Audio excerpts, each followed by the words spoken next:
แค่นี้ก็สุขใจแล้วกับสถานที่ที่สวยงามบรรยากาศเย็นๆสดชื่น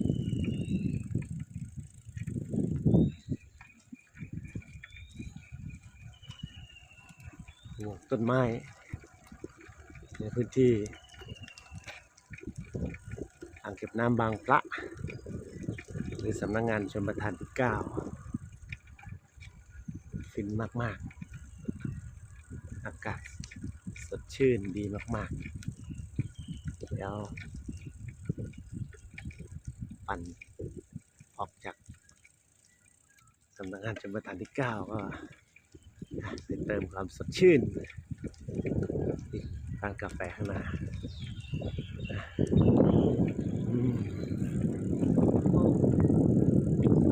สุดประมาณนี้เลยแค่นี้ก็สุดล้นแล้วสำหรับสุขภาพ